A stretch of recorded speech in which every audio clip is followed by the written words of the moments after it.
Hey guys, Josh Yoder here, co-founder of Future Contributions. Thank you everybody for joining us here for another awesome Wednesday.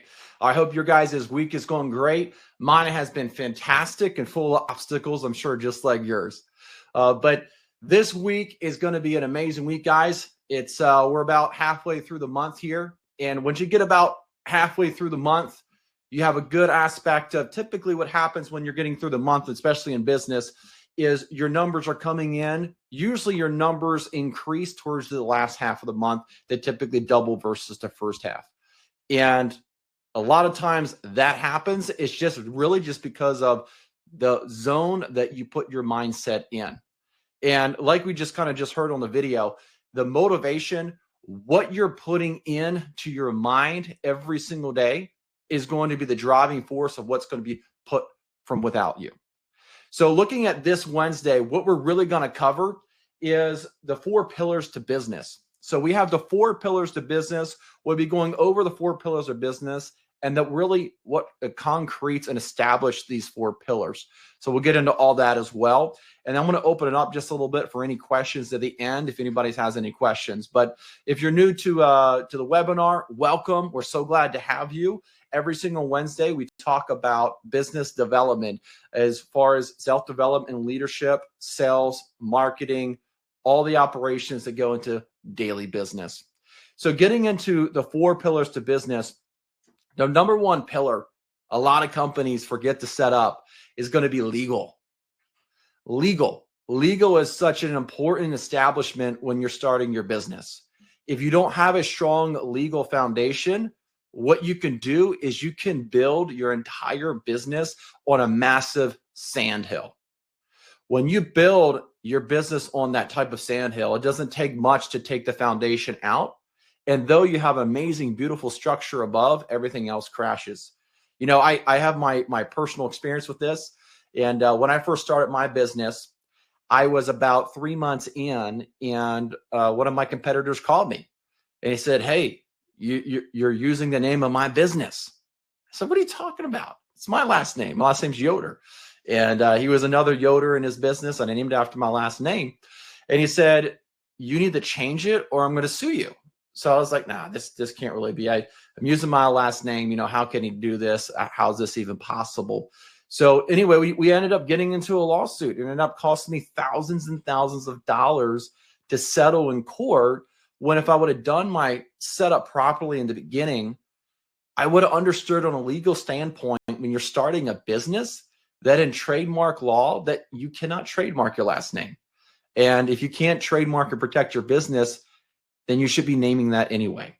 And that's the big thing about legal, is always looking at, unfortunately, the worst case scenario to put you in the best scenario situation when things go bad.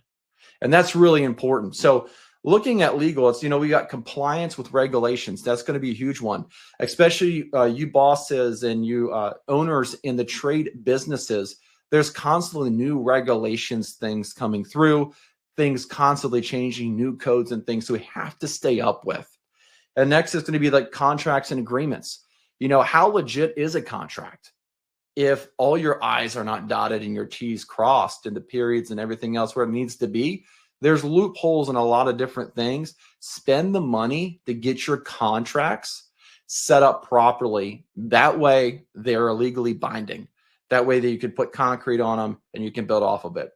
And then also the intellectual property, coming into protecting your brand, your products, and that comes into trademark. Our Jim Matulis is an absolute amazing trademark attorney. He has worked with my business and many others, referred him out to. If you have a business, we have his actual contact as one of our vendors on our FC program. If you do not have your business trademarked, you need to get that done to protect your brand, your identity, so that you can scale. Because eventually what's going to happen is you're going to scale to a certain point and you're going to get the phone call like I did. You're going to get sued. Not only did it cost me thousands and thousands of dollars, it was a lot of mental stress and things I really didn't have to be dealing with and completely avoidable. However, it put us in a better position at the end of it because I didn't let that mistake be my identity. A lot of business owners, when mistakes happen, they look at themselves in the mirror and they see themselves as failures. Well, when bad things happen in business, it's a perfect opportunity to take this as a learning point. I've said it before, and I say it quite a bit, that, you know, life can be your school, it can be your teacher, or it can be your taskmaster. It's up to you if you want to take notes and pass the test. You know, I have failed many tests in life and many tests in business, but the older I get, the more I'm learning that I don't want to retake tests. You know, I want to get the answers and I don't want to have to go through the hardships. I want to humble myself to go to somebody that's better than me and say, hey, how did you do this? Where did you go from here? And that was what missing in my business for a long time, was the legal aspect and getting that set up properly. A lot of businesses I coach, a lot of people I talk to and interact with, business owners, have successful businesses, but it's surprising when we get into coaching how many loopholes are actually in their business that could collapse them at any moment. So really, really vital, legal. The end of this too is when you do not have a properly legal setup, a lot of times that can run into tax problems as well. So if you don't have the proper S corps or the LLCs or things, tax write-offs, all that comes into being an issue. And one of the biggest expenses we have in business is going to be taxes. Now, I'm not a tax advisor nor a professional, so I can't give you any advice you could take and start writing down and go use it. Take everything I say according to this and, you know, talk to your CPAs about it. Every business structure is going to be different, but you want to make sure that your legal is backing up your name and your tax structure is correct. Because outside of missed opportunity, taxes is the biggest bill in your business. So we want to mitigate that as much as possible. And a lot of times legal structure can give you a big paycheck at the end. So the small amount you're going to pay up front is a small investment, or rather say it this way, is a very large investment for a small cost. So looking this, number 2 is going to be operations. You know, operations. Here I have written down efficient operations ensure that the business can produce and deliver its product or services consistently. Consistently is the key, right? So you can have a process of things that you go through and that we kind of go through the motions, but if it's not consistently showing result and consistently growing, a lot of times when we implement processes into our businesses, what's going to happen is there's going to be a learning curve, right? The learning curve is going to look like this. A lot of people think that learning curves start here and they go up. No, learning curves start here. You're here. Typically, you go down a little bit. A lot of entrepreneurs and business owners and salespeople get scared when new systems they're trying to learn and operations come into place because they see them going down and nobody wants to go down. But by going down, if you learn the things properly, that's momentum to come back up again. The problem is if we get stuck in our mindset and, oh, this isn't working, this isn't working, this isn't working, this isn't working, we get stuck right at the pit. Well, we have no momentum to go back up and it's a lot harder. So if we ride that learning curve, ride it back up again, typically what you're looking at with new implemented operations into your business is never measure result past 90 days. What I mean by that is once you get to 90 days in your business, that's when you're getting pretty accurate reading measurements. So if you're trying to measure on a week, too soon, 30 days, 60 days, you're getting closer. 90 days is the needle that truly is going to show you which direction that you're going to go. Now, it can continue to mature out after 90 days, of course. But as it continues to grow, that's a good metric. If you hit 90 and nothing has changed and it got worse, it's not going to get better. So that's a measurement that you can use in your different operations. So don't be scared to implement new systems and programs and operations. Just make sure that the source is proven and tested, and make sure you give the proper time to learn. And in that, make sure you put aside the proper financial to make sure that you can spread it out those couple different months to see if it's going to work for you. Next, we're going to have financial management. This is the third pillar. We're talking about 4 pillars in business. So we talked about already the legal operations. Now we're talking about number 3, the financials. Financial management is one of the biggest reasons people go bankrupt in business. Financial management is one of the biggest reasons salespeople are always broke. Financial management is the driving cause of divorce in the United States. This is not a marriage course. However, finances affect every single area of our life. Those who have the most money obviously have the most power and influence. Those who have the proper amount of money, we always talk about physical health and being so healthy physically. We spend all this kind of money on supplements and everything else, but where's the money we're spending on our own self-development to become better at handling our finances, growing our finances, and becoming an investor mindset? As business owners and salespeople, it's very important that we put on the investor hat when we start thinking about money. I like to explain it this way, that money is earned to be invested, not spent. So what you want to do is, if at all possible, write down all of your bills in business. Write down all your bills in your personal life if you're a salesperson. And you need to know what your cost is, your overhead cost. So what is my actual cost to run my business? What is my actual cost to run my household as a salesperson? We have to understand what our costs are first, because there might be some areas that we can cut out. Now, I'm more of a fan of not cutting out, but putting more in. I don't want to come from a standpoint of scarcity. I don't want to come from a standpoint of fear.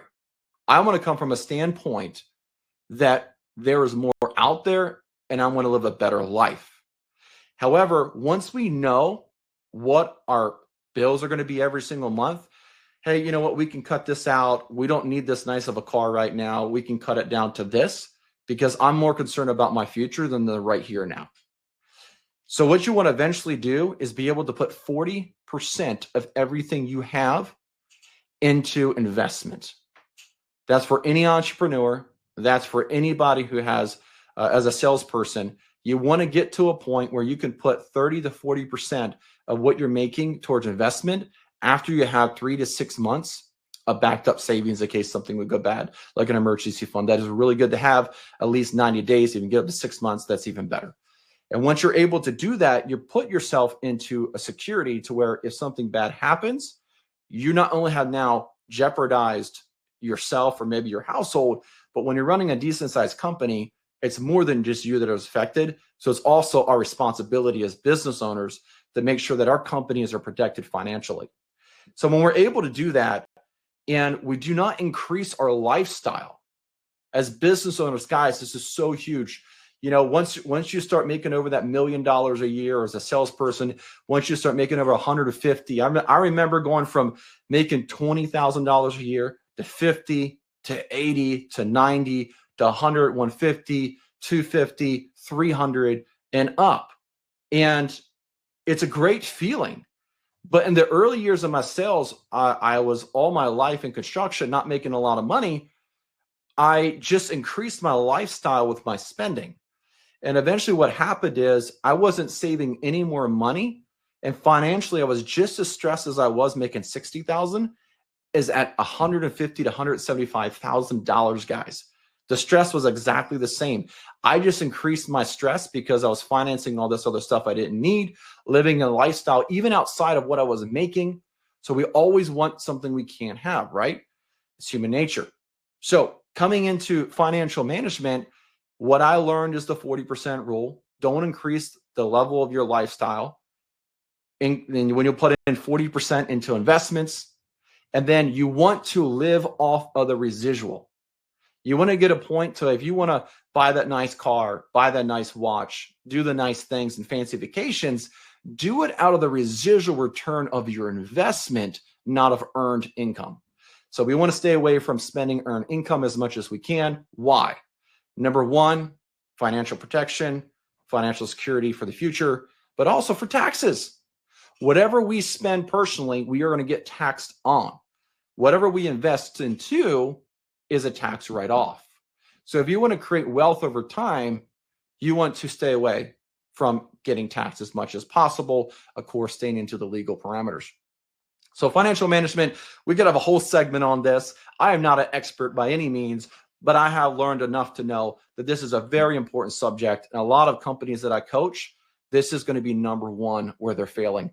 Along with financial management, we need to have a plan. So with a financial plan within our business plan is going to be so important. You know, a 5-year, 10-year business plan on your financials and what it looks like. Now, finally, the big one that all companies focus on is going to be sales and marketing. So when you look at sales and marketing, when you think of business, that's really the only thing a lot of people think of. And a lot of people, that's what they're thinking of. They're still not very good at it. Sales and marketing is going to be a pinnacle point of what's going to really bring in the revenue of your business, get your business to be known. But is all that really worth it if you're building a foundation that's going to have massive cracks on it and eventually going to collapse? No, absolutely not, right? So sales and marketing. So getting into sales and marketing is going to be senior to sales, guys. Marketing is seniors to sales, and promotion is senior to marketing. We want to make sure that when we're looking at sales and we're looking at marketing, that we are going to make sure that we have a marketing plan. A lot of business owners are just winging it, and they really have no plan whatsoever. They're going to try this Facebook ad, this Google ad. We're going to try this mailer and do this and that, but never really give it that 90-day span to try. They do not budget properly to financially fund that advertisement for those 90 days to get a true result. And another thing too, guys, in the marketing is they do not measure. You cannot grow what you do not measure. You have to know your numbers. You have to know your metrics. It's so important to understand that. Excel spreadsheet is, or if you want to start simple like me, just writing it down every single month in the early years. But I knew exactly what my numbers wasn't very fancy, didn't look really pretty, but I knew where I was and where I needed to go, what my averages were, and what I needed to increase to hit my numbers. So having a marketing plan is going to be ultimately important. Also with marketing, what it's going to do is going to create lead generation. So we need leads to sell. It doesn't matter how good we are at salespeople. If we do not have leads, we cannot sell. So we have to have that lead generation. And again, we need to be consistently running different ads on different platforms to test them to see which metrics are coming out on top and what our ad spends are averagely going to be. Research is going to come into play. If you're not much of a reader or a researcher, business is not for you. Business is very, very intuitive into research and knowing what the latest trend is, because your competition, guarantee you, knows what they are. And those who get ahead are the ones who are looking at what other companies are doing to be successful. They're looking at the newest things. Is it working? They're willing to take risk and chances, but you can't take risk and chances if you're not financially secure. So that goes back to financial management, right? We need to make sure we have enough in there to have some test runs, and we have to be willing to fail. You know, we want to fail often, but fail forward. A lot of people, it's put it this way, they think failing is a loss. Failing's only a loss is if you did not learn anything from it or take anything away. Remember that it could be your taskmaster, or it could be your teacher. So if you take the notes, you know, what's college this year?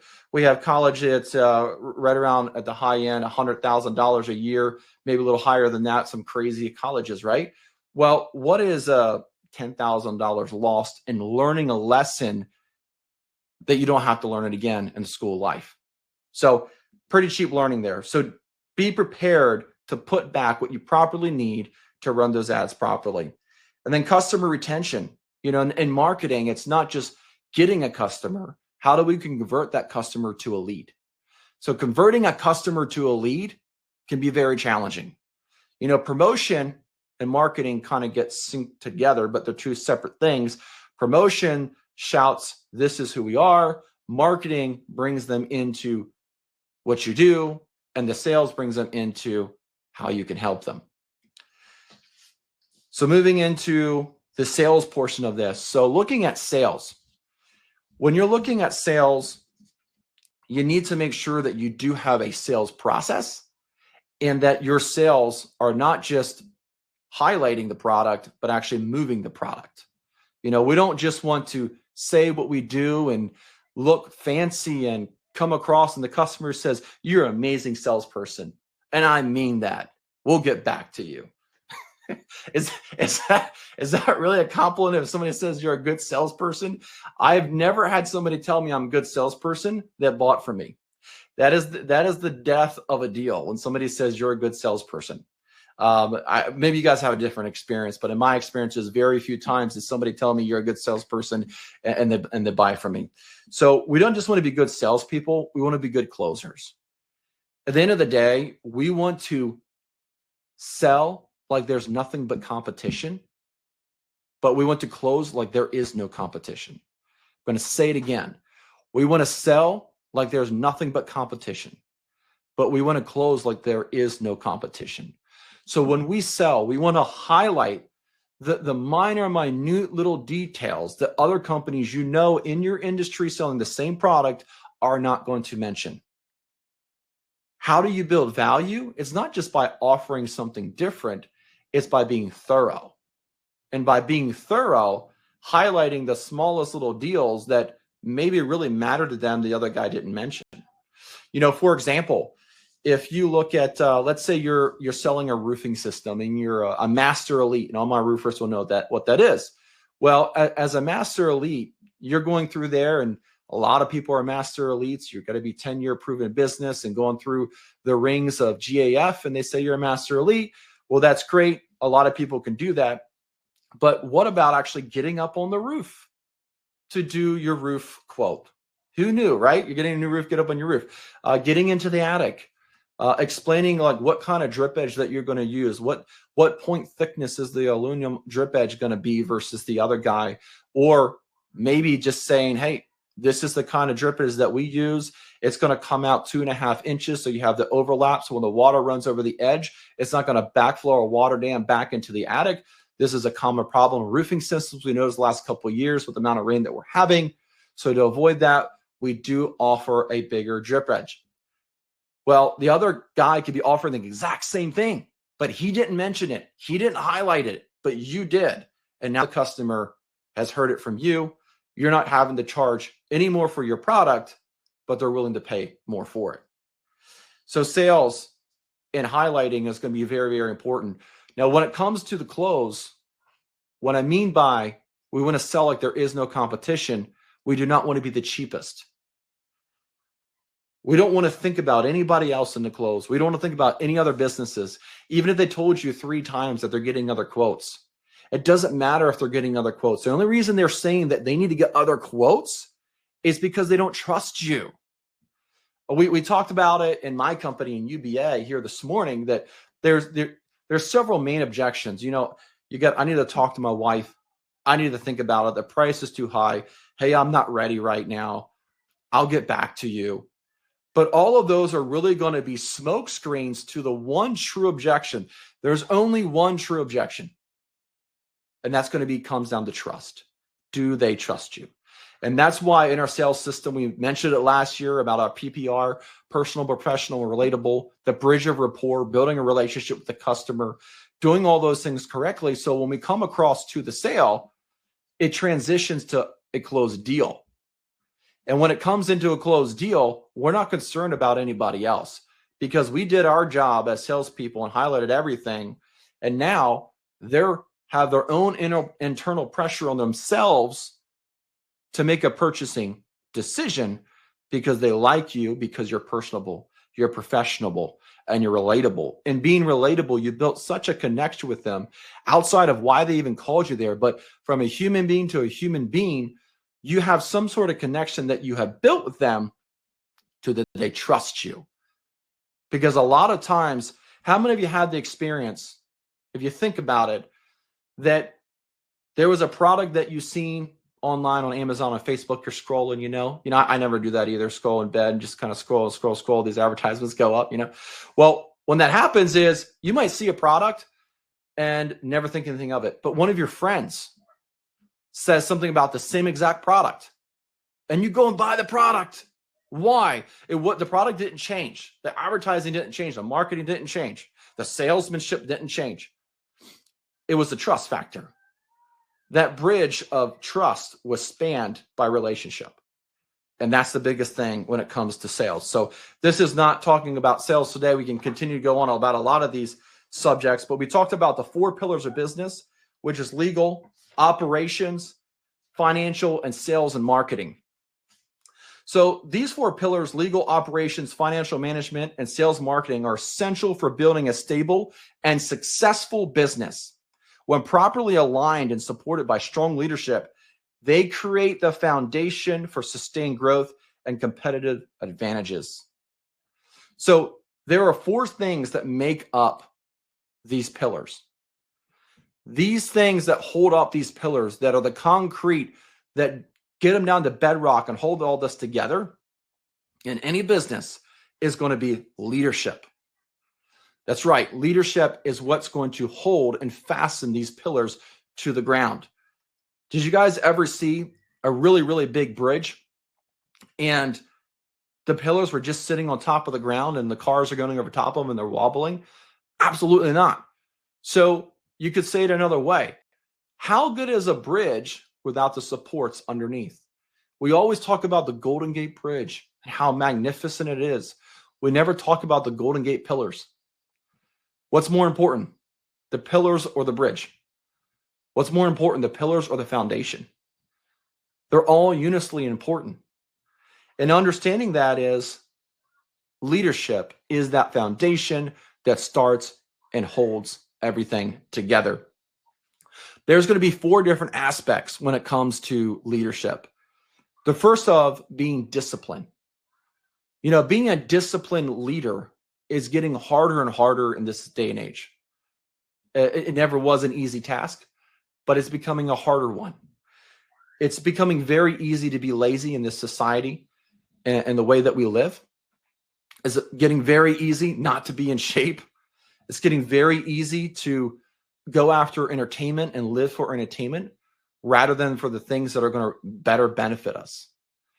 All of us, if we're really honest with us, have a couple things that we would change, but don't because of laziness, including me. There's things that we could change that we have control of in our life and we complain about, but we don't change because we don't apply the discipline. You know, I actually have it tattooed on my arm here. And this thing says, what is looked upon and surrounded with creates the perceptions of infallible dreams, out of which the mind is forged and gives life to success or failure. You know, what is looked upon and surrounded with creates the perceptions.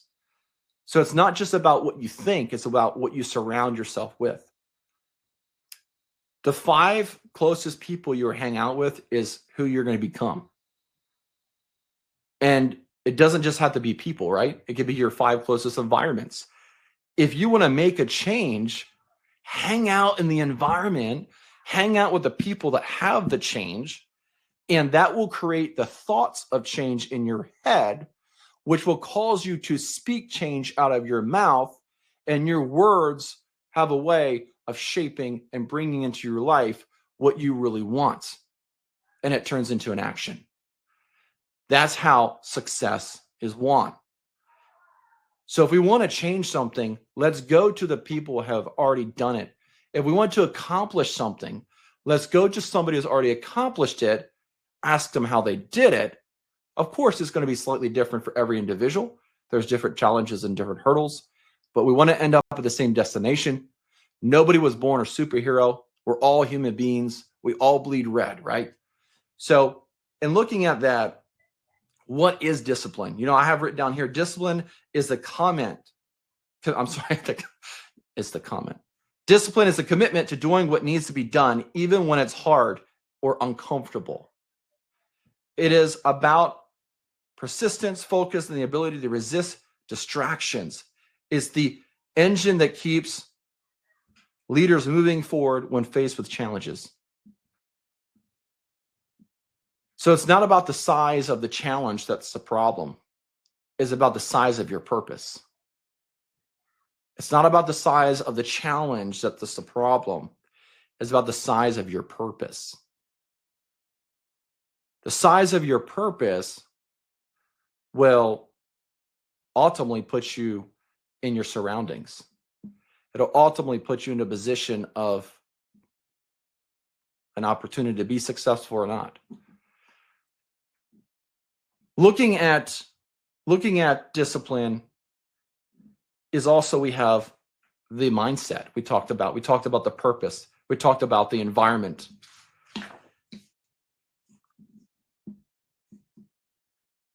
Looking at here at UBA, and just to use an illustration of discipline, a lot of business owners, I'll put it this way. If it's not hard, if you haven't reached a part or a place in your business that you want to quit, then you haven't started your business yet. Business starts, salesmanship starts when you feel like you're ready to quit. That's not the finish line. That's not when you quit. That's the starting line.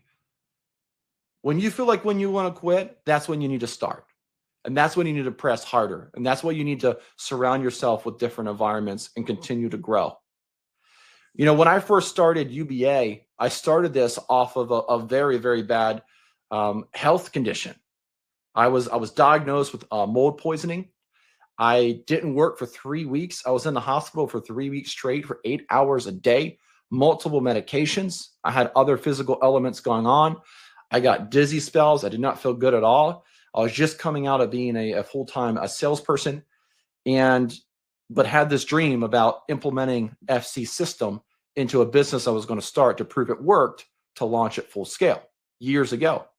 Well, when I started this years ago in that condition, I started this business door to door. Now, just let's keep this to ourselves, but going door to door is harder than it's ever been. It's harder than it was a couple of years ago.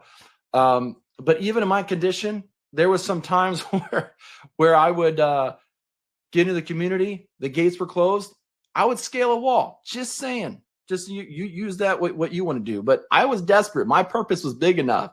I scaled those walls. I got in, I door knocked, I got an address, I got the code, and I got the community. Now, I did all that super, super sick, sometimes actually fainting, sometimes completely disoriented, even where I was at, what I was doing. I should have not been out there. I was not in a condition to be, but my back was against the wall. There had to be a change. And whenever it's the right time to do something in your life doesn't mean it's going to be convenient. In my experience, 100% of the greatest thing that's ever happened into my life came out of hardship. And it wasn't convenient. The timing was right, but it wasn't convenient. A lot of people wait for timing and convenience to meet each other, and then they'll start. But that's not reality on earth. And if that's your reality, I'd love to meet you and see how you do it. But convenience and timeliness rarely meet together for a starting point. So I started, and I worked really hard for the next 3 months, just threw everything I had into it, 6-8 hours a day, door knocking, getting leads, and just building up a reputation online with reviews to where we'd be reputable. So that's how I got my start. Now remember, soon as things seem to be going the right direction, I get a call 3 months in from a competition. I get sued, had to change my name, had to rechange my rebranding and everything else that is affected by it. So there's another curveball just thrown into my business. And all the other challenges of business, a couple weeks after that, I had a major order of some product for a company that went bad. There was $3,500. Now, that's not a lot of money to a lot of business owners, and it's certainly not a lot of money to the type of business we do today. But a small business and starting, that was a big deal, of $3,500 worth of bad product. What do you do in a situation like that? What do you do in a situation when you depend on an employee and they're out there and they come home and the work isn't done and they just left the work done or undone, and the customer's calling you to see what's going on? And you have to go back out there after you've been in the sales field all the day and you're doing all the work, and now you have this on top of your plate. I feel you guys, you business owners, you salespeople. I know how you feel. Everybody that's going to be successful is going to go through stuff like that, but it's all worth it. It is all worth it on the other end. I would go there from starting that business to all kinds of other challenges. But at the end of the day, again, it's not about the size of the challenge. It's about the size of your purpose. Also, staying in the zone, staying in your truth zone, staying true to what you believe, staying true to what drives you. It's being in business and entrepreneurship is not a place to go outside your truth zone. A truth to somebody else. My truth is, I have to stay in the gym 5 days a week. I need to run 2 miles a day. I need to stay in shape. That's just a physical aspect. That's one of my truths. And that might not be the same for somebody else, and it doesn't have to be. But there's certain things that make you happy. It's not always easy to do, but it makes you happy. It tugs you inside, and it heals you inside. It makes you a better person. And you always wish you would just do it more. And you wonder why you don't do it more, and why you always have to convince yourself to do it, but you feel so much better when you do. We need to do more of that. I challenge myself. I challenge you guys out there. Let's do more of that and staying into our truth zones, into our purpose zones, and building that. And once we build that, we'll build a resilience mindset, and we'll be so much further than we were before. We have the second one here. We were talking about discipline along with leadership. The second one's going to be humility. As leaders, we have to be humble. We talked a little bit about this last week, about how important being humble is. Humility is one of the biggest turning points in your life. If you can understand what humility can do for you, and how you can open yourself up and not be the best, not having to be the best or have all the answers, but always pursuing to be that, you'll go a lot further. So I have a lot of information here to continue to go. I know we're a little bit over time, but I wanted to open it up to anybody who has any questions out there about salesmanship, leadership, business. Does anybody have a question about anything that you guys wanted to go over in this little bit of time that we have left? Just looking to see if anybody has anything in the chat. You guys are all being shy tonight. So I don't see anything now. But if you guys have any questions and you want to submit them in, you could submit them to info@futurecontributions.com. That's info@futurecontributions.com at any time. And as always, I'm going to put down in the link right now the 7-Figure Ignite program. Huge, guys. This program is absolutely explosive. It'll explode you as a leader, as an entrepreneur, as a salesperson, as a marketer, and a well-rounded individual. This will propel you forward. It's in the link below. We have discounted all the 4 different programs and put them to one program to make this more affordable to help you reach your business success. Thank you guys for joining. We will see you next week.